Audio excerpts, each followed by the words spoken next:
एक सांसें या 10 सांसें, 20 सांसें या फिर 10 मिनट की भी सांसें खरीदने की औकात नहीं है किसी के पास भी। कोई 10 सेकंड एक्स्ट्रा नहीं जी पाएगा। अगर किसी के पास है कि 50-60 में चला जाए, 50 सालों में चला जाएगा या 60 सालों में चला जाएगा या 70 सालों में। कई ऐसे बच्चे होते हैं जो कम आयु में भी चले जाते हैं, कई जो होते हैं माँ के गर्भ में ही चले जाते हैं। तो डिपेंड करता है, पता नहीं ये सारे नेचर के द्वारा जो क्रिएटेड होता है या आपके भाग्य कह सकते हैं, कुछ भी हो। तो ये सारी चीज़ें हैं। तो कभी भी घमंड ना रखना है। रावण जैसे घमंड, रावण जैसे सोने की लंका को भी घमंड ने तोड़ दिया था, वो अहंकार को तोड़ने के लिए हो सकती है। तो इसलिए अपने आप को पॉजिटिव रखिए, न्यूट्रल रखिए, नम्रता के साथ ज़िंदगी को जीने की कोशिश करें। आगे जितना हेल्प हो सके दूसरों को हेल्प करने की कोशिश करें। Thank you so much. Continue करते हैं और इसे अपने जीवन में लाने की कोशिश करें। चलिए पहला सीधे क्वेश्चन सीधे टाइम वेस्ट करते हुए, और आपके ये सारे क्वेश्चन इस तरह से हैं। आई होप कि क्लियरली दिख रहा होगा। चलिए साइंस के क्वेश्चन आज करने जा रहे हैं। तो साइंस के पोर्शंस आपको ऑलरेडी मैंने हिस्ट्री करवा दिया है।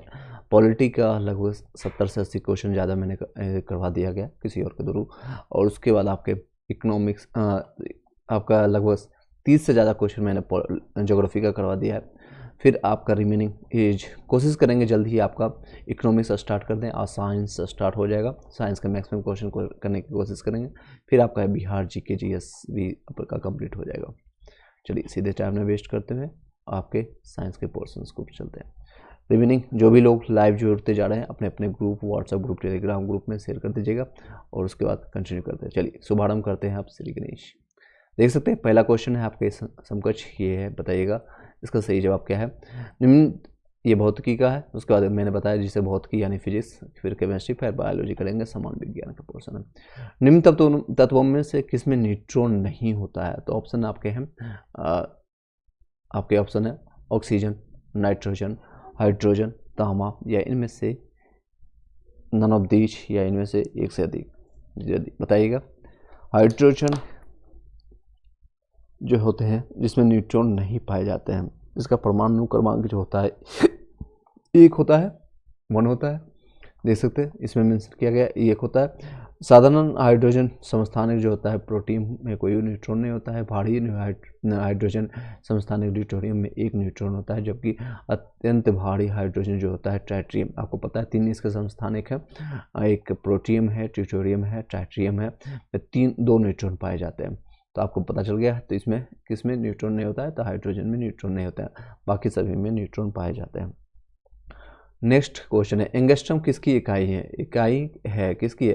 तरंगदैर्घ्य की, ऊर्जा की, आवृत्ति की, या वेग की? एंगस्ट्रम है जो कि आपका तरंगदैर्घ्य की इकाई है, यानी कि वेवलेंथ इसको इंग्लिश में कहेंगे। और एक एंगस्ट्रम का बराबर होता है 10⁻⁻10 मीटर के बराबर होता है। इसी को सेंटीमीटर में बदलेंगे तो क्या होगा? आप कमेंट बॉक्स में बताइएगा। 1 माइक्रोन बराबर क्या होता है? इसको भी यूनिट इस तरह से करते हैं। 1 माइक्रोमीटर बराबर कितना होता है? उसका भी कमेंट बॉक्स में बताइएगा। प्रकाश वर्ष किसकी इकाई है? प्रकाश वर्ष जो होता है दूरी की इकाई। कई लोग इसमें प्रकाश वर्ष है तो समय लगा देते हैं, तो ये गलत होगा। आपको दूरी की इकाई है, ठीक है। पर एक प्रकाश वर्ष जो होता है, प्रकाश वर्ष क्या होता है? प्रकाश द्वारा एक वर्ष में तय की गई दूरी को प्रकाश वर्ष कहते हैं, लाइट ईयर इसको कहते हैं। एक प्रकाश वर्ष बराबर होता है 9.46 × 10⁻15 मीटर होगा। किलोमीटर में अगर करेंगे कन्वर्ट करेंगे तो आपका आ जाएगा 10⁻12 किलोमीटर, ठीक है, 10⁻12 किलोमीटर। आगे कंटिन्यू बताइएगा। आवृत्ति को मापा जाता है तो हर्ज में मापा जाता है। किसमें? आवृत्ति का ऐसा ही मात्रक जो है आपका हर्ज है। एक सामान्य मनुष्य जो होता है 20 हर्ज से लेकर के 20,000 हर्ज की आवृत्ति को सुन सकता है, सुनने में वो सक्षम होता है, जो हम लोग सुन पाते हैं। और चलिए आगे नेक्स्ट कंटिन्यू करते हैं सीधे टाइम वेस्ट करते हुए। बताइएगा, घड़ी में प्रयोग होने वाले क्वार्ट्ज क्रिस्टल होते हैं, क्या चीज़ के होते हैं बने हुए? बताइएगा। आई होप क्लियर दिख रहा होगा। कई लोग का कमेंट आया सर थोड़ा क्वेश्चन को बड़ा कर दिया कीजिए। चलिए आपके समकक्ष हो गया है। और ये देख सकते हैं 2017 का क्वेश्चन पूछा होगा बीपीएससी 63 का। और पेन थोड़ा चेंज कर लेते हैं ताकि आपको क्लियर दिख सके। घड़ी में प्रयोग होने वाले क्वार्ट्ज क्रिस्टल होते हैं, किसके बने होते हैं? बताइएगा। आपके सामने हैं ओम ए ऑप्शन है सोडियम सिलिकेट है, सिलिकॉन और डाइऑक्साइड है, और जर्मेनियम ऑक्साइड है, टाइटेनियम ट्राइऑक्साइड है। ये उपयुक्त में से एक से अधिक या इनमें से कोई नहीं। तो आपका सही जवाब है इसमें आपका सिलिकॉन डाइऑक्साइड। घड़ी में प्रयोग होने वाले क्वार्ट्ज जो क्रिस्टल सिलिकॉन डाइऑक्साइड यानी SiO2 होते हैं, यद्यपि प्राकृतिक रूप में इनमें से कुछ रॉक क्रिस्टल और टाइनस्टोन के रूप में पाए जाते हैं, बस होता है जिनका वाणिज्यिक रूप से उपयोग होता है वे मानव निर्मित होते हैं। क्वार्ट्ज क्रिस्टल का प्रयोग रेडियो टेलीविजन में भी प्रयोग किया जाता है। देख सकते हैं एक्स्ट्रा फैक्ट से आपको एक चीज़ और प्राप्त हो गया कि आपका क्वार्ट्ज क्रिस्टल का उपयोग कहाँ पर होता है, तो जरूर इसको नोट डाउन कर लीजिएगा और रख लीजिएगा। क्वार्ट्ज क्रिस्टल का जो उपयोग होता है आपका, तो रेडियो में प्रयोग होता है, टेलीविजन में प्रयोग होता है। आई होप समझ गए होंगे। घड़ी में जो प्रयोग होता है क्वार्ट्ज क्रिस्टल आपका सिलिकॉन डाइऑक्साइड का SiO2। हर्ज मापा जाता है, अभी मैंने आपको बताया हर्ज किसकी आवृत्ति है और किसका द्वारा मापी जाती है, तो आपका है आवृत्ति को मापा जाता है। ठीक है, इसकी को इंग्लिश में फ्रीक्वेंसी कहते हैं। आवृत्ति का ऐसा ही मात्रक हर्ज है। ठीक है, हर्ज में आवृत्ति मापा जाता है। इसका संकेत जो होता है कैपिटल H और स्मॉल z लिखा जाता है। कैपिटल H और स्मॉल z से इसको डिनोट करते हैं। एक मनुष्य जो है सेम चीज़ को रिपीट किया गया। चलिए नेक्स्ट है विद्युत शक्ति की इकाई क्या है, बताइएगा आप लोग। विद्युत शक्ति का ये आप जांच भी सकते हैं आपकी प्रिपरेशन किस तरह का है, और ये चेक करना टाइम टू टाइम आपको ज़रूरी है। और इससे प्रीवियस ईयर से बेहतर आपको कोई ऑप्शन नहीं मिलेगा कि आप चेक कर पाएंगे कि आपकी प्रिपरेशन लेवल क्या है एक्चुअल में। और ऑलरेडी मैंने आपको जो कंप्लीट करवाया है आप देख सकते हैं, इस सारी चीज़ों को मैंने आपके बना दिया है प्लेलिस्ट, उस वहाँ से भी देख सकते हैं। और ये 8, 9, 10 लेक्चर मैंने ले लिया है, आपको देख सकते हैं। स्टार्टिंग लेक्चर 2 घंटे का, फिर आधे घंटा, 1 घंटे, फिर आपका 45 मिनट, इस तरह से सारी चीज़ें मैंने कंप्लीट करवाया है, उसका आप लाभ उठा सकते हैं। और अभी ये लाइव चल रहा है। चलिए कंटिन्यू करते हैं और नेक्स्ट आपको बताते हैं।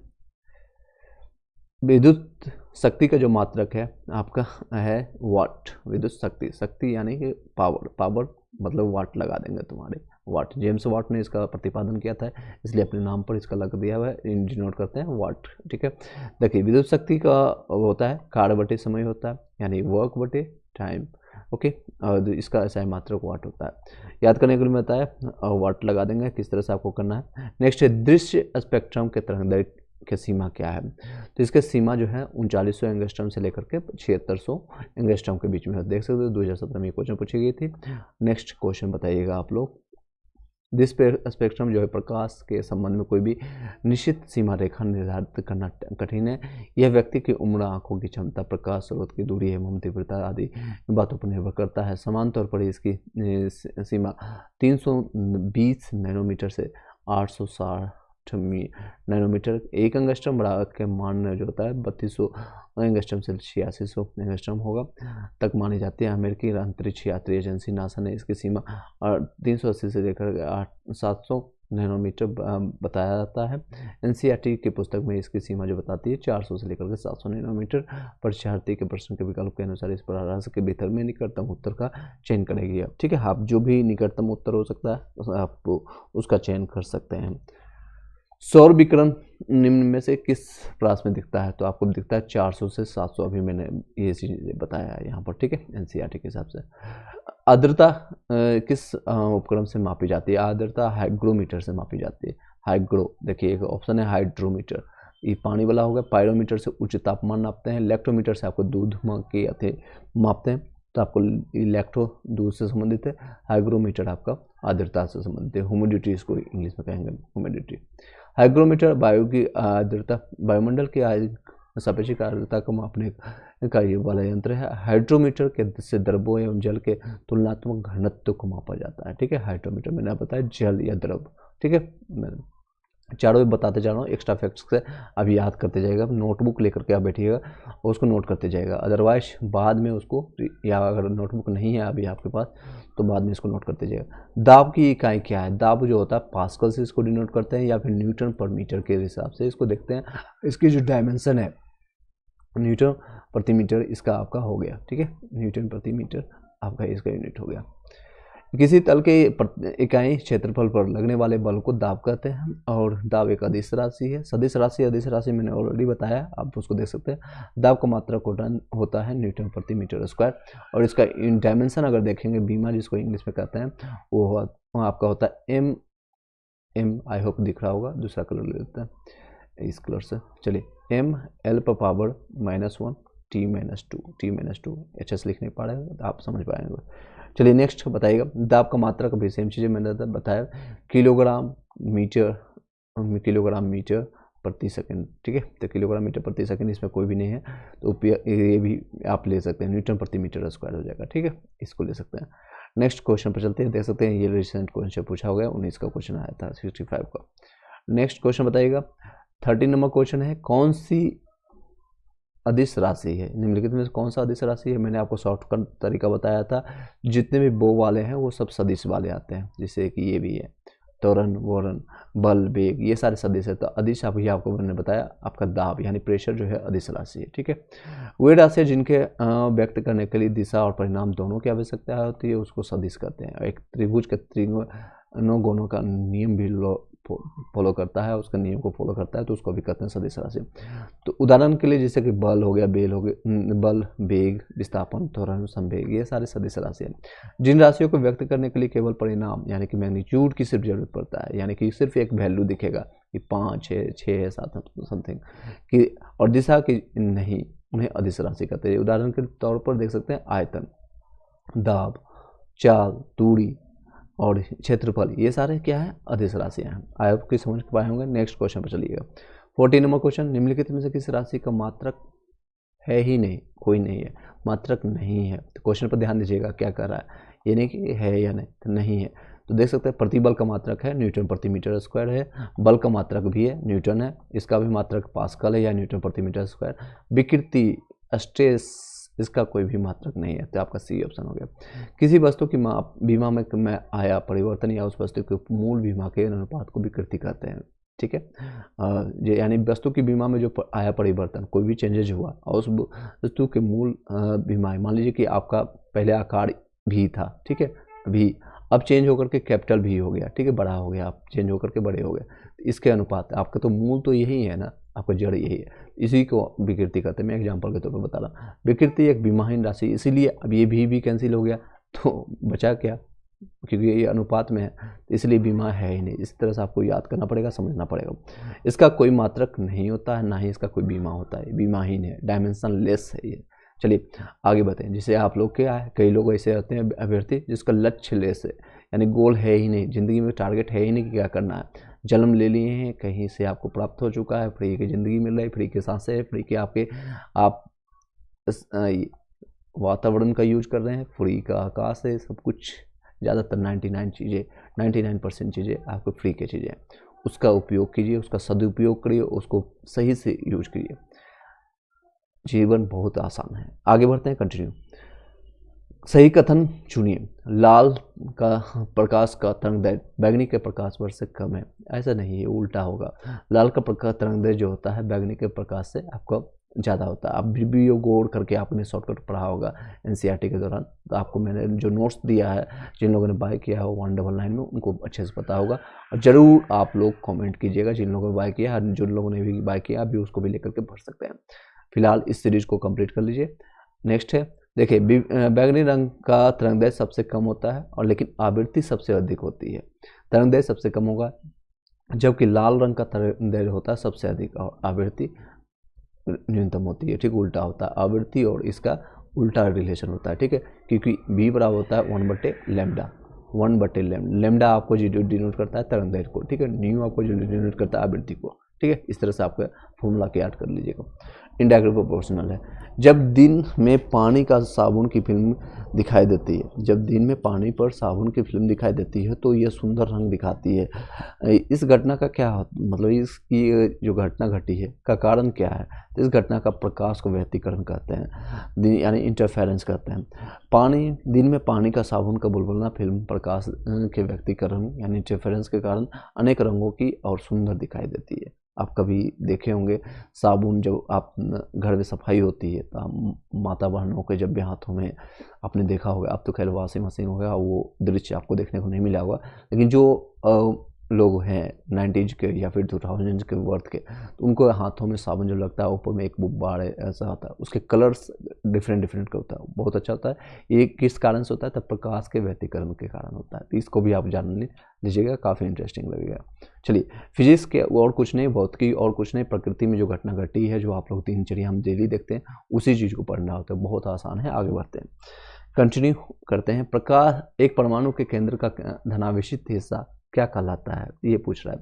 तो ये आपका न्यूक्लियस कहलाता है, ठीक है। एक परमाणु के केंद्र का धनावेशित हिस्सा यानी कि पॉजिटिव हिस्सा कहलाता है, न्यूक्लियस कहलाता है, ठीक है। अगर उसी को पूछेगा नेगेटिव हिस्सा, तो आपको कमेंट बॉक्स में बताइएगा। देखिए, एक परमाणु के केंद्र का धनावेशित हिस्सा नाभिक या न्यूक्लियस कहलाता है। न्यूक्लियस जो होता है यानी ना परमाणु का केंद्रक होता है, यानी नाभिक जो होता है परमाणु का केंद्रक होता है। परमाणु के नाभिक में प्रोटॉन और न्यूट्रॉन अवस्थित में न्यूक्लियन कहलाते हैं। प्रोटॉन धनात्मक आवेशित आवेश युक्त मूलभूत कण है और न्यूट्रॉन उदासीन होता है, जिस कारण नाभिक यानी कि न्यूक्लियस धनावेशित होता है।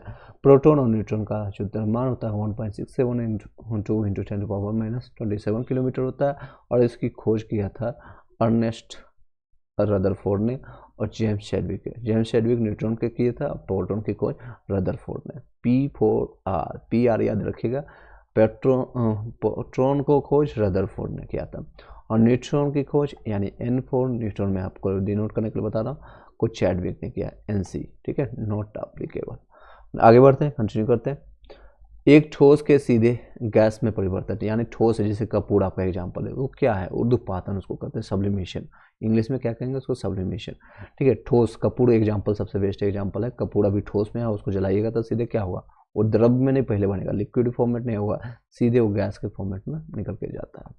ऊर्ध्वपातन एक प्रक्रम है, यानी प्रक्रिया है, जिसके द्वारा ठोस पदार्थ द्रव में परिवर्तित हुए बिना क्या कर रहा है? द्रव में परिवर्तित हुए बिना सीधे गैसीय अवस्था में परिवर्तित हो जाता है, और गैसीय अवस्था को सीधे ठोस अवस्था में आ जाता है। ऐसे इसी को करते हैं, ठीक है। आगे बढ़ते हैं। 19 नंबर क्वेश्चन बताइएगा। वह ताप जिस पर ठोस, द्रव, गैस ऐसी अवस्था एक साथ रह सकती है, वो ताप क्या कहलाता है? उसको कहते हैं ट्रिपल पॉइंट जिसको कहते हैं, ठीक है। ट्रिपल पॉइंट, ट्रिक बिंदु कहते हैं इसको, ट्रिक बिंदु। वह ताप बिंदु जिस पर ठोस, द्रव, गैसीय अवस्था एक साथ रह सकती है, त्रिक बिंदु यानी ट्रिपल पॉइंट कहलाता है। उदाहरण स्वरूप जैसे होता है 1611.65 पास्कल, आंशिक दबाव पर 273.16 केल्विन होता है।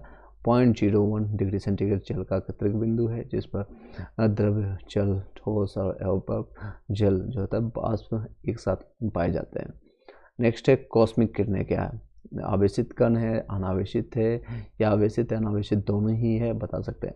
ये आपका क्या है? तो आपके ये हैं कॉस्मिक किरणें जो होता है आपका विद्युत चुंबकीय स्पेक्ट्रम का भाग नहीं है, ये ऊर्जा का आवेशित कण है, जो कि अंतरिक्ष में लगभग प्रकाश के गति के गमन करता है। आई होप क्लियर हो पाया होगा, फिर से बता देते हैं। चलिए, कॉस्मिक किरणें क्या है? एक आवेशित कण है, ठीक है। कॉस्मिक किरणें एक आवेशित कण है। आगे क्वेश्चन बताइएगा। नेक्स्ट क्वेश्चन 21 नंबर क्वेश्चन, ये आपका पूछा जाएगा। इसमें जी का मतलब क्या है? यानी 2G अभी क्या चल रहा है आप लोग के पास? फॉर्म में देखिएगा तो 4G ज़्यादातर लोगों के पास है, लेकिन 5G भी आ चुका है, कुछ दिन में हो सकता है 6G भी आएगा। तो जी का मतलब क्या है? जनरेशन, ठीक है। जी का मतलब जनरेशन चेंज हो रहा है, कई लोग का जनरेशन चेंज होगा। हम लोग को जब पैदा हुए थे तो किस जनरेशन में थे? तो 1G, 2G, 3G, फिर अब आ गया 5G। चलिए, 2G यानी कि दूसरी पीढ़ी की बेतार संचार पद्धति। जी का ये 11 में देख सकते हैं, उस समय चल रहा था 2011 में। ये 2G आपका 3G, उसमें नेट की स्पीड क्या होती थी? जब गूगल पर हम कुछ सर्च करते थे, विकिपीडिया खुलने में भी लगता था टाइम 1-2 मिनट। रडार का आविष्कारक कौन था? तो आपका रॉबर्ट वाटसन, ठीक है। स्कॉटिश यानी स्कॉटिश का रहने वाला भौतिकविद रॉबर्ट वाटसन ने वर्ष 1935 में पहली प्रायोगिक रडार यानी इसका फुल फॉर्म होता है रेडियो डिटेक्शन एंड रेंजिंग व्यवस्था का विकास किया था। द्वितीय विश्व युद्ध में इस व्यवस्था का उपयोग हवाई हमलों से पूर्व सचेत करने के लिए किया जाता है। तो इसका एक भी क्वेश्चन बन सकता है, इस रडार का उपयोग क्या होता है, तो हवाई हमला जो होता है आपका अटैक होता है उसको पूर्व से ही सचेत कर देता है, आपको इंडिकेट कर देता है कि वहाँ से आ रहा है, आप अपना सुरक्षित हो जाए। नेक्स्ट है गॉड पार्टिकल है, क्या है वो, तो आपका न्यूट्रॉन है, हिग्स बोसॉन है, या फिर मेसॉन है, पॉजिट्रॉन है, या इनमें से कोई नहीं, या इनमें से एक से अधिक। तो आपका सही जवाब होगा हिग बोसॉन है। हिग बोसॉन एक मूल कण है जिसकी प्रथम परिकल्पना वर्ष 1964 में की गई थी और इसका प्रायोगिक सत्यापन 14 मार्च 2013 को किया गया है। वैज्ञानिक समुदाय के बाहर और मीडिया द्वारा अक्सर इस कण को ईश्वरीय कण यानी गॉड पार्टिकल उपनाम से संदर्भित किया जाता है। हिग्स बोसॉन कण की खोज करने वाले वैज्ञानिक की जोड़ी ब्रिटेन के पीटर डब्ल्यू हिग्स और बेल्जियम डब्ल्यू एंगलर्ट ने वर्ष 2023 को भौतिकी विज्ञान के क्षेत्र में नोबेल पुरस्कार से पुरस्कृत किया जा चुका है इनको। ठीक है, ये गॉड पार्टिकल किसके है, तो आपका हिग्स और बोसॉन के संगठन से है, और दोनों कहाँ के रहने वाले हैं, जैसा कि मैंने अभी बताया ये सारे ब्रिटेन के ही दोनों हैं। ठीक है, सर सीवी रमन को भौतिकी का नोबेल पुरस्कार प्राप्त हुआ था, कब प्राप्त हुआ था, आपको डेट के साथ याद रखना चाहिए, आपके देश के सम्मान है, तो आपका 1930 में प्राप्त हुआ है। ठीक है, वैज्ञानिक के क्षेत्र में। और सबसे पहले नोबेल पुरस्कार किनको प्राप्त हुआ है जरूर कमेंट बॉक्स में बताइएगा, देख सकते हैं आगे यहाँ पर व्याख्या आप जानेंगे तो अभी सभी चीज़ क्लियर हो जाएगा। भौतिकी शास्त्र के लिए नोबेल पुरस्कार प्राप्त करने वाले पहले भारतीय जो थे डॉक्टर चंद्रशेखर वेंकट रमन, जिसका शॉर्ट फॉर्म में सी रमन जिसको कहते हैं, सी रमन, डॉक्टर चंद्रशेखर वेंकट रमन थे। उन्हें 1930 में ये पुरस्कार प्राप्त हुआ है। और अन्य नोबेल पुरस्कार जो भारत में संबंध विजेता रहे हैं इस तरह से, सबसे पहले जो मिला है साहित्य के क्षेत्र में रविन्द्रनाथ ठाकुर को, साहित्य के क्षेत्र में गीतांजलि के लिए उनको मिला है 1913 में। सीवी रमन, इन्हीं का मैंने अभी बताया, चंद्रशेखर आपका वेंकट रमन, चंद्रशेखर वेंकट रमन जी को 1930 में मिला है भौतिकी के क्षेत्र में। हरगोविंद खुराना चिकित्सा के क्षेत्र में 1968 में। फिर आपका सुब्रमण्यम चंद्रशेखर जी को मिला है भौतिकी के 1983 में। मदर टेरेसा शांति के क्षेत्र में आपको पीस के क्षेत्र में मिला है 1979 में। अमृत सेन को जी को मिला है अर्थशास्त्र यानी इकोनॉमिक्स के क्षेत्र में 98 में। और कैलाश सत्यार्थी आपको रिसेंट इधर मिला है आपका, जब आपका मोदी जी आए हैं सरकार में 2014 में। याद कर इसलिए बोल रहा हूँ ताकि आपको याद रहे, पॉलिटिक्स सभी लोग को पता होता है, बिहार यूपी वालों को सभी लोग को याद रहता है। भी रामकृष्णन जी को रसायन क्षेत्र में 2009 में मिला है। और अभिजीत बनर्जी को अर्थशास्त्र में इधर रिसेंटली आपको 2019 में मिला है। अब बताइएगा नेक्स्ट क्वेश्चन, बहुत ही इंपॉर्टेंट क्वेश्चन है, बहुत बार रिपीटेड ये क्वेश्चन होता है। टेलीस्कोप की खोज किस वैज्ञानिक ने की थी, किस वैज्ञानिक ने की थी, तो आपका गैलीलियो ने की थी। ठीक है, टेलीस्कोप, ठीक है, दूरबीन जिसको कहते हैं। आगे बताइएगा, इस सदी की शुरुआत में हवाई जहाज का आविष्कार, बस राइट ब्रदर्स को खोज रही है। ये दो पागल भाई थे जिसने बोला था पक्षी की तरह हम भी क्यों नहीं उड़ सकते हैं, ऐसा उसके मन में एक क्वेश्चन आया और इस क्वेश्चन का जवाब खोजते खोजते पूरी ज़िंदगी में इन्होंने फाइंड किया। तो राइट ब्रदर्स ने हवाई जहाज का आविष्कार किया था। एक माइक्रोन मीटर, मैंने अभी पूछा था स्टार्टिंग में ही, एक माइक्रो इसको यूनिट करते हैं तो 10⁻⁻6 होता है एक माइक्रोमीटर। लेकिन मिली में पूछ रहा है तो मिली लीटर में आपको 3 घटा दीजिए, तो 3 देखिए घटा हुआ है 1/1000, तो आपका सी ऑप्शन सही है। 10⁻³ मिलीमीटर हो गया, 1/1000 मिलीमीटर। 40 डिग्री सेल्सियस का मान फ़ारेनहाइट स्केल में है कितना है, तो इसको आप कैलकुलेट कर लीजिएगा। फ़ारेनहाइट एक देखिए फॉर्मूला बताते हैं, F बराबर या फिर F/200, सारी चीज़ आपको याद, शॉर्टकट फॉर्मूला इस तरह से देख लीजिए, F/9/5 + 32। यहाँ पर आप 40 पुट करिएगा, यहाँ पर 40 रखिएगा, तो यहाँ 40 रखिए और काट दीजिए, इसको काट दीजिए 8 बार में, 8×40, और 9×8 ये कैलकुलेट हो जाएगा। 72 + 32 कितना हो गया, 72 + 32 आपका हो गया 104 डिग्री। ठीक है, 104 डिग्री फ़ारेनहाइट। अगर ये डिग्री सेल्सियस में है तो आज फ़ारेनहाइट में निकाल लिए। अगर आपका सेल्सियस दिया जाता आपका डिग्री सेल्सियस तो फ़ारेनहाइट निकाल लिए। उल्टा भी अगर दिया जाता कि फ़ारेनहाइट में दिया हुआ है आप इसको डिग्री सेल्सियस में निकाल देते हैं, तो इस फॉर्मूला को जरूर नोट डाउन कर लीजिएगा या फिर अभी स्क्रीनशॉट ले लीजिए, मैं इसको रफ कर लेता हूँ। F बराबर 9/5 + 32। ठीक है, ये 2018 का क्वेश्चन पूछा हुआ है पीटी में। देखिए बीपीएससी पूर्वावलोकन का ये सारे क्वेश्चन है, बहुत इंपॉर्टेंट है। चलते हैं नेक्स्ट क्वेश्चन पर। न्यूमेरिकल के भी क्वेश्चन आ रहे हैं, काफ़ी इंपॉर्टेंट रहते हैं, एक दो क्वेश्चन आपको फॉर्मूला याद होना चाहिए। नेक्स्ट है क्रोमेटोग्राफी की तकनीक का प्रयोग होता है, कहाँ पर होता है? तो आपका रंगीन पदार्थों की पहचान करने में, पदार्थों की संरचना निर्धारण करने में, रंगीन पदार्थों के प्रभावी आचमन में, या एक मिश्रण से पदार्थों को अलग करने में। क्रोमेटोग्राफी का उपयोग जो होता है तकनीक का, एक मिश्रण से पदार्थों को अलग करने के लिए, किसी मिश्रण में से विभिन्न पदार्थों को अलग करने में क्रोमेटोग्राफी की तकनीक का उपयोग होता है। तो चलिए नेक्स्ट है लोलक की कालावधि यानी पीरियड क्या होता है? तो लोलक के लंबाई पर निर्भर करता है, क्योंकि इसका फॉर्मूला जो होता है T=2π√L/g होता है, 2π√L/g, ठीक है, L/g ये देख सकते हैं, L/g एंड पाई एंड जी एक नियतांक है। सरल लोलक की कालावधि लोलक की लंबाई पर निर्भर करती है, लोलक की कालावधि एल लंबाई पर अनुक्रमानुपाती है। बल गुणनफल है किसका है? तो द्रव्यमान मास और एक्सेलरेशन का ma का है, तो मास और द्रव्यमान का गुणनफल है। संवेग में परिवर्तन के दल को वेग कहते हैं, और यदि वस्तु का द्रव्यमान m है और u से गति से आपका करते हुए t सेकंड में वेग करता है प्राप्त करता है, तो वेग में संवेग में परिवर्तन की दर होता है m v minus mu divided by t, m into v minus u by t ma, ठीक है। a equal to v minus u by t। त्वरण ज्ञात करने का सही सूत्र कौन सा है? त्वरण बराबर होगा a बराबर u mu v minus u by t। निम्नलिखित में से कौन सी सदिश राशि नहीं है? तो अभी मैंने बताया आपका सदिश नहीं है तो अदिश होगा, यानी कि जिसमें सिर्फ और सिर्फ परिमाप होगा। तो देख सकते हैं इसमें ये सदिश है, जो वाले जितने भी हैं विस्थापन वेग बल भी, ये सारे सदिश है। आपका आयतन अदिश राशि है, ठीक है, आयतन इसको वॉल्यूम कहते हैं। चलिए देख सकते हैं सदिश राशि है वो राशि है जो परिणाम के साथ सदिशा बताती है, जैसे विस्थापन वेग पर सदिश राशि है। अदिश राशि वो राशि है जिसमें केवल परिमाप होता है, यानी कि मैग्नीट्यूड होता है, दिशा नहीं होती इसमें। आयतन एक अदिश राशि है। 34 नंबर क्वेश्चन बताइए पदार्थ के संवेग और वेग के गुण के अनुपात, यानी अनुपात बच गया, यानी कि संवेग होता है क्या? मास इंटू वेलोसिटी, और इसमें डिवाइडेड बाय क्या कर दिया? वेलोसिटी को डिवाइड कर दिया, यानी कि वेग को, तो वेग कैंसिल हो गया। तो कौन सी भौतिक राशि प्राप्त होगी? तो द्रव्यमान ही सिर्फ प्राप्त होगा, m। तो द्रव्यमान कहाँ है? तो द्रव्यमान प्राप्त हो गया, ठीक है। यदि किसी वस्तु का द्रव्यमान, सेम चीज़ यहाँ पर लिखा गया। नेक्स्ट है 1 किलोमीटर दूरी का तात्पर्य क्या है? तो 1000 मीटर हो गया, ठीक है, सी ऑप्शन। 1 किलोमीटर दूरी बराबर 1000 मीटर हो गया। 100 मीटर बराबर होता है 1 हेक्टोमीटर, और 1000 सेंटीमीटर बराबर 1 डेकामीटर होता है। 100 सेंटीमीटर बराबर 1 मीटर होता है। पिको मतलब कि 12 होना चाहिए, 10⁻⁻12 ग्राम के, ठीक है, 1 पिको बराबर। ये सारे इकाइयाँ याद रखिएगा क्योंकि इससे संबंधित क्वेश्चन पूछा जाता है।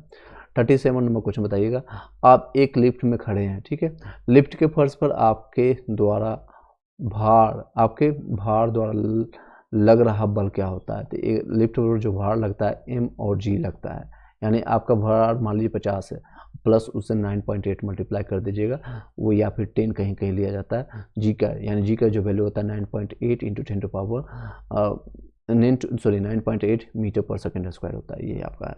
लिफ्ट के 9.8 त्वरण के ऊपर जाते समय शून्य होगा, ऐसा कुछ नहीं है, ऊपर जाते समय भार लगता है, ज़्यादा लगता है। और लिफ्ट के 9.8 त्वरण से नीचे आते समय भार शून्य, हाँ नीचे अगर लिफ्ट अचानक छोड़ देंगे तो भार यहाँ पर, जो क्योंकि जी की वैल्यू यहाँ पर शून्य हो जाती है, तो इसका भार जो होता है टोटल शून्य हो जाएगा, तो ये सही है। लिफ्ट के 9.8 त्वरण से किसी दिशा में जाते समय भार शून्य, ऐसा कुछ नहीं, दिशा आपको मैंडेटरी है, क्योंकि दिशा जो, क्योंकि ये इसलिए मैंडेटरी है क्योंकि त्वरण जो है आपका एक सदिश राशि है, अभी मैंने बताया जिसमें परिमाप और दिशा, तो दिशा ऐसा कहना बहुत ही मूर्खता है, दिशा होगा, इसमें दिशा का इफेक्ट पड़ेगा, ऊपर नीचे जाने से इफेक्ट पड़ेगा क्योंकि इसमें जी इम्पैक्ट कर रहा है। लिफ्ट के त्वरण के दर बदलने से प्रभावित नहीं होगा बिल्कुल। लिफ्ट अगर आप तेजी से करेंगे या फिर अप डाउन करेंगे तो प्रभाव पड़ता है, तो सिर्फ और सिर्फ बी ऑप्शन आपका सही है, ठीक है। आई होप कि क्लियर हो पाएगा, मैंने तीनों ऑप्शन मतलब चारों ऑप्शन को सही से समझाया आपको। लिफ्ट के 9.8 मीटर के त्वरण से नीचे आते समय लिफ्ट के फर्श पर व्यक्ति के दबाव नहीं पड़ता है, उस समय फर्श पर उसके द्वारा लगा बल शून्य होता है क्योंकि जी शून्य है। नेक्स्ट है, यदि क्वेश्चन देखिए बहुत इंपॉर्टेंट क्वेश्चन है, बहुत लॉजिक क्वेश्चन है, ये सारी चीज़ें आपको जानना चाहिए।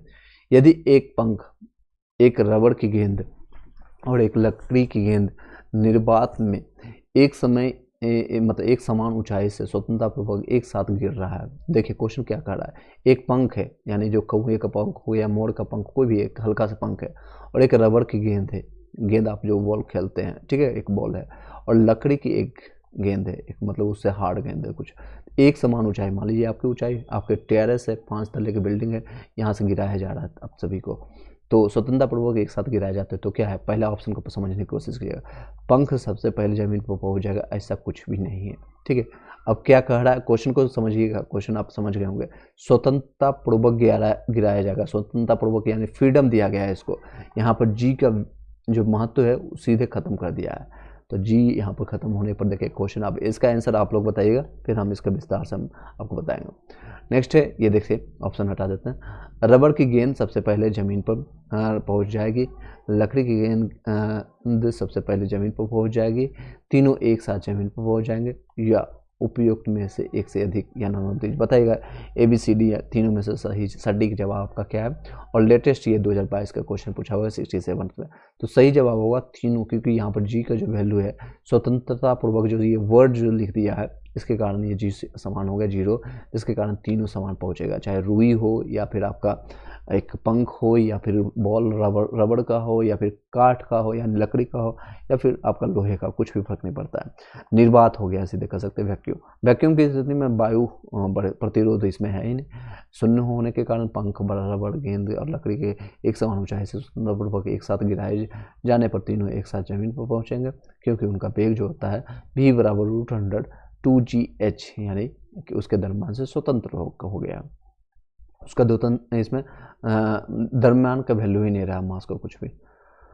वायु में ध्वनि तरंगे होती है, क्या होती है, अनुदैर्घ्य होती है, वायु ध्वनि ध्वनि अध्वनि से अनुदैर्घ्य, ठीक है, ध्वनि याद रखिएगा, प्रकाश में अनुप्रस्थ होता है, ठीक है, अनुप्रस्थ इसमें ऑप्शन है। ध्वनि तरंगे यांत्रिक तरंगे हैं, मैग्नेटिकल, इसमें मैकेनिकल वेव रहता है, गलत है, क्योंकि उनके संरचना के लिए एक धर्मात्मक माध्यम होता है, ठोस द्रव गैस की आवश्यकता होती है, वायु या गैस में ध्वनि तरंगे अनुदैर्घ्य होती है, क्योंकि इस माध्यम के घटक के तरंग की गति की दिशा के अनुदिश आंदोलन करते हैं। नेक्स्ट क्वेश्चन बताइएगा, 14 नंबर क्वेश्चन आपके समकक्ष है, रेत और नेफ्थलीन के मिश्रण को किसके द्वारा पृथक किया जा सकता है, ऊर्ध्वपातन के द्वारा इसको पृथक किया जाता है, सब्लिमेशन के द्वारा। नेफ्थलीन और ऊर्ध्वपातन का एक गुण प्रदर्शित करता है, अतः रेत और नेफ्थलीन के मिश्रण को ऊर्ध्वपातन या सब्लिमेशन द्वारा अलग किया जा सकता है। ऊर्ध्वपातन वो प्रक्रिया है जिसमें कोई भी ठोस पदार्थ से वाष्प अवस्था में बिना तरल अवस्था में ग्रहण किए परिवर्तित हो जाता है, जिससे मैंने कपूर का एग्जाम्पल दिया, ये दे सकते हैं, 2020 का क्वेश्चन है, ठीक है। नेक्स्ट क्वेश्चन बताएं, विद्युत शक्ति, देखिए क्वेश्चन रिपीट हो रहा है, वाट, विद्युत शक्ति के इकाई क्या है, वाट, एकदम सेम क्वेश्चन रिपीट कर दिया गया। चलिए 42 नंबर, निम्नलिखित में से कौन सा सही सुमेलित नहीं है, यानी कि यूनिट सही नहीं है, वोल्ट मीटर विभवांतर का बिल्कुल सही है, अमीटर विद्युत आधार का, ये भी सही है। नेक्स्ट है पोटेंशियोमीटर विद्युत वाहक बल, यानी इसका भी सही है। नेक्स्ट गैल्वेनोमीटर विद्युत प्रतिरोध, नहीं, विद्युत प्रतिरोध का आपका मात्रक होता है ओम, ठीक है, इस तरह से डिनोट करते हैं ओम। गैल्वेनोमीटर का उपयोग जो होता है एक छोटी सी विद्युत धारा या उसके प्रकरणों को मापने के लिए प्रयोग किया जाता है, विद्युत प्रतिरोध का मापन ओम मीटर द्वारा किया जाता है, प्रश्न गलत है, ठीक है। नेक्स्ट क्वेश्चन पर चलते हैं, टरबाइन एवं डायनेमो से बिजली प्राप्त करने में किस ऊर्जा को विद्युत ऊर्जा में परिवर्तित करते हैं, टरबाइन डायनेमो से याद रखिएगा, इसका जो स्पेलिंग है वहीं से निकल जाता है, तो मैकेनिकल ऊर्जा निकलता है, मो से उसको इलेक्ट्रिकल में निकलता है, ठीक है। नेक्स्ट है टरबाइन और डायनेमो से बिजली प्राप्त करने के लिए यांत्रिक ऊर्जा यानी मैकेनिकल ऊर्जा को विद्युत ऊर्जा में ट्रांसफर किया जाता है। 100 वाट का बिजली का बल्ब यदि 10 घंटा जले तो बिजली का खर्च होगी कितना होगा, 1 यूनिट होगा, क्योंकि इससे मल्टीप्लाई करेंगे 100 वाट इंटू 10 तो 1000 आ जाएगा, तो 1000 वाट प्रति घंटा हो जाएगा, यानी 1 यूनिट आ जाएगा। नेक्स्ट चलते हैं, दो समांतर प्रतिरोध वाले सर्किट का कुल प्रतिरोध 1.403 किलो ओम है, यदि प्रतिरोधक का मान 2 किलो ओम है तो दूसरे प्रतिरोधक का मान होगा कितना होगा, तो 4.7 किलो ओम के बराबर होगा। चलिए नेक्स्ट क्वेश्चन बताइएगा 46, ये आप इसको सेम ये फॉर्मूला का यूज करके आप बना सकते हैं। एक समान शुष्क सेल में विद्युत अपघटन होता है तो कहाँ पर होता है? अमोनियम क्लोराइड में होता है। एक समान सेल में अमोनियम क्लोराइड या जिंक क्लोराइड को विद्युत अपघटन के रूप में प्रयुक्त किया जाता है। मैग्नीज डाइऑक्साइड को कैथोड के रूप में किया जाता है। डायनेमो क्या है? तो डायनेमो एक यांत्रिक ऊर्जा को विद्युत ऊर्जा में ट्रांसफर करने का काम करता है। डायनेमो एक ऐसा यंत्र है जो कि यांत्रिक ऊर्जा को विद्युत ऊर्जा में परिवर्तित कर देता है। डायनेमो में आर्मेचर विद्युत यानी चुंबकीय बल क्षेत्र के में घूर्णन करता है, जिससे विद्युत चुंबकीय प्रेरक के कारण इलेक्ट्रोमैग्नेटिक बल्ब जो होता है उत्पन्न करता है। नेक्स्ट बताइए विद्युत मोटर। अब ये किस में ट्रांसफर करता है? ये उल्टा कर देंगे, यानी ये हो जाएगा विद्युत ऊर्जा को यांत्रिक ऊर्जा में ट्रांसफर करता है। ठीक, देख सकते हैं लेटेस्ट क्वेश्चन है। विद्युत मोटर एक ऐसा युक्ति है जो विद्युत ऊर्जा को यानी कि यांत्रिक ऊर्जा में बदलती है। और नेक्स्ट है 49 नंबर क्वेश्चन, विद्युत धारा निम्न किस उपकरण से मापी जाती है? विद्युत धारा आपका आमीटर से मापी जाती है। आमीटर से आपका मापी जाती है। किससे मापी जाती है? तो आपका आमीटर से 20 से आपका मापी जाती है। लास्ट क्वेश्चन पूछेंगे, आमीटर विद्युत धारा का मात्रक है। पोटेंशियोमीटर किसी सेल के लिए ईएमएफ का मापन करता है। विद्युत धारा किस उपकरण की से मापी जाती है? सेम क्वेश्चन है, आमीटर से। देखिए बार बार रिपीट हो रहा है क्वेश्चन। चलिए एक क्वेश्चन और कर लेते हैं, उसके बाद इस क्वेश्चन को यहीं पर कंप्लीट कर देंगे इस वीडियो को, फिर हम कंटिन्यू करेंगे आने वाले टाइम में। और सारे जितने भी है मैंने लेक्चर लिया है, क्लासेज लिया है, उसको जरूर जा करके आप उसको देखिएगा, कंटिन्यू कीजिएगा, उससे काफ़ी आपको फ़ायदा होगा। चलिए, प्रकाश में 7 रंग होते हैं, रंगों को अलग करने का क्या तरीका है? तो उसका तरीका है एक प्रिज्म जो आपको बीच में डाल दिया जाता है, प्रकाश के बीच में, प्रिज्म से रंगों को अलग किया जा सकता है। ठीक है, ये ऑप्शन आपका है। आपतित प्रकाश प्रिज्म द्वारा रंगीन पट्टियों में विभक्त हो जाता है, जो 7 रंगों में बदल जाता है। सबसे पहले बैंगनी, फिर जामुनी, फिर नीला, हरा, पीला, नारंगी और लास्ट में लाल होता है। ठीक है, इस तरह से ये आपका वीडियो यहीं पे कंप्लीट करते हैं। आने वाले टाइम में सारे क्वेश्चन हम कंप्लीट कराएंगे, ऑलमोस्ट बहुत सारे क्वेश्चन हैं, और एग्जामिनेशन से पहले सारे रिवीजन करके जरूर जाइएगा। इन सारे वीडियो को जरूर देख कर जाइएगा। प्लेलिस्ट इसका बना दिया गया है, उस प्लेलिस्ट का आप लाभ उठाइए। साथ ही साथ जिन लोगों को नोट्स या PDF चाहिए, आप इस नंबर पर दिए गए नंबर पर आपको व्हाट्सअप करके, कॉल करके ले सकते हैं, और इसी पर नंबर पर आप पेमेंट व्हाट्सअप